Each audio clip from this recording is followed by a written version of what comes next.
Zack Polanski is running to lead the Green Party. And honestly, it couldn't come at a better time. Let's have a look. The Labour government is failing and the planet is burning. People are looking for somewhere to turn. Nigel Farage and his billionaire mates, they don't offer any real solutions. It's time to rise up. It's time for bold action. And that's why I'm running, to be the next leader of the Green Party. We all know we need a party that is bolder, clearer about what it is that we stand for, and crucially, what we will always stand against.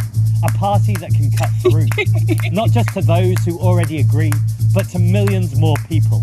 A party that knows inequality is at the heart of all of our problems. Town, village, country, city, wherever you live, inequality hurts us all. A party that will confront fascism and will call a genocide exactly what it is. Now is the moment to build the next generation. New faces, new names, new voices. This is how we'll win. We can beat reform, win more councillors, and send more Green MPs to Parliament. Because we know how to win now, but it's time to aim higher. There are 39 constituencies where we came second place to an increasingly unpopular Labour government, and many more constituencies where we are growing every single day. This is only the beginning. People are crying out for the Green Party to seize this moment. A nature and climate crisis, racist riots on our streets, and inequality growing deeper every day. It is time for bold leadership. When I say bold, I mean bold. For years, I've debated some of the toughest interviewers. And when I say leadership, I mean real leadership.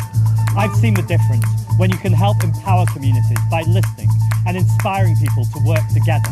That's why I'll always use my platform to lift other people up on our estates, in our workplaces, in our faith spaces.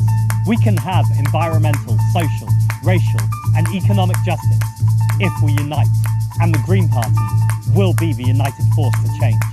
Join us for bold leadership now.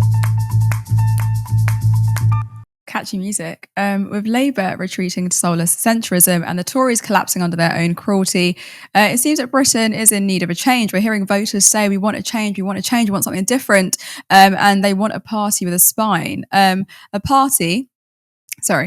me start again. Under Polanski, the Greens could maybe finally go from being the tree-hugging, reusable, cup-drinking party people deem them to being the conscious of politics and the catalyst to do that. But this leadership race isn't just about one person. It's about whether the Green Party has the guts to seize this moment. We are at a critical time in politics, and I think this is a great opportunity to do it. People are crying out for something real. Labour's U-turns, Lib Dem invisibility, Tory decay, the Reform Party doing what they do best, being fake. It's all leaving a vacuum. The Greens must fill it, not with timid technocracy, but with bold, radical vision. I think people are calling out for a party that says, yes, nationalise energy, yes, free public transport, yes, climate reparations, Gaza ceasefire, calling it a genocide, trans liberation, and proportional representation. Not just slogans, but actual strategy, and not just protest, but legitimate power.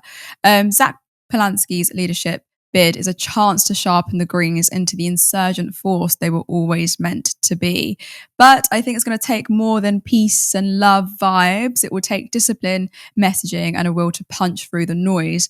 If the Greens get serious and cut through the ASMR that they sometimes do, and get loud, they could be a political surprise of the decade. Lewis, Labour's drift right is pretty obvious, but how can the Greens turn this disillusionment that people are in at the moment into mass support without losing their radical edge? Yeah, I think Zack is a good communicator, which is what I have been missing from Carla and Adrian. It's not that they're not good communicators. I'll correct that. I think they are. I think Carla's definitely better than Adrian, but they always seem like a little bit rehearsed and stuff. And I feel like what people want when it comes to looking for another party or another politician that they want to like when it comes to being disillusioned is just somebody who's charismatic. And I do think Zack has that naturalness to him. Like, he's obviously, when I say he's rehearsed, like, he knows what he's talking about, so he's fast, but he does it in such a natural way, meaning like he just comes off as, like, I think, conversational and passionate. Whereas I feel like when I see like Carla and Adrian talking and interview. I've interviewed Carla. We interviewed Carla at Turn Left in Parliament. It just seems kind of like so rehearsed, and it doesn't seem. It almost seems like she's prepared everything that she's going to say before, and she's almost doing like a speech at, like a, not like a TED talk, but a speech at like a conference or something like that. It just seems not as natural. She's still a good communicator. A lot of people like Carla, but Zack has that naturalness to him. So I feel like what people are looking for is just that person who is going to kind of bring them into their circle, bring them into their thought pattern, just by coming across as like kind of like an everyday person. And I don't feel like Zack has that. You don't look at him or hear him and think that's a politician, right? It's just a guy who's really good at talking, really good at explaining things, plain and clearly, doesn't speak in big words, doesn't come across as snooty or privileged or in any way. He just seems like a guy. And I feel like that is kind of what people want. So he could be successful in bringing disillusioned people over. Yeah, agreed. And I think this is something that we've talked about on the show quite a few times on different days. But the whole idea that I think on the left we need to be more aggressive in our approach when it comes to the policies that we want to enact and seeing the change that we want to see. We see. I know it's kind of like surface level to kind of divide the left and the right in this sort of way, but it's true in the sense that we see the right being aggressive in their approach and being loud and using social media in a way that's almost undeniable. And I kind of want to see the same sort of energy on the left, because it seems that we're still, whenever I say, I'm quite open about who I voted for. I voted for the Green Party, but whenever I say I vote for the Greens, they're like, oh, so you just, peace and love and good vibes. And I'm like, no, like there's so many like great policies within the Green Party, but they're just not loud about it. Do you know what I mean? So I do feel, I do feel, and this is my personal opinion, I do feel Zack could potentially be that individual that can bring disillusioned voters during a time of confusion and people who are politically homeless to actually resonate with the policies that Green are beckoning and calling for. So I do want to see more of that aggression. I just want to say something. I'm gonna be the mean gay here when I say this.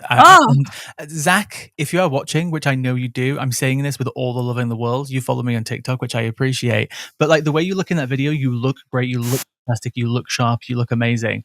Sometimes when I do see you in interviews, I have heard people say like sometimes you don't look like. It's about finding that balance between not looking like a sharp politician in a very sharp, expensive suit, but then looking like a more casual guy. The way you look in that video is absolutely great, and please, the appearance that you're keeping there, keep up that appearance, because I feel like you'll have that perfect balance of like a good-looking guy who dresses well, who looks well, and talks well as well. But in some of the interviews that I've seen, I have seen lots of comments about you looking like too much of a Green MP in a way, and it's about finding that balance between looking too casual and looking too smart. The way you're dressed in that video and the way you're acting is like the perfect balance that I've seen you in. So please keep that up. And that's kind of like the bit of like mean gay coming out in me. And I'm sure as a he's a gay vegan who lives in Hackney. I'm sure he's used to a lot of mean gays in London. Anyway, I don't think it's too mean, but like the way you're appearing there, keep that up, and I feel like you'll be able to draw more people in, because sometimes some people have said that you look too much like a Green politician, and I feel like that's the perfect balance, the image that you've presented there. Yeah, Lewis is definitely people are going to call me bitch. People are going to call me a bitch. No, I get called a bitch daily, and I love it. So I already got called arrogant in the chat today. Thank you very much. Yes, I did see that comment.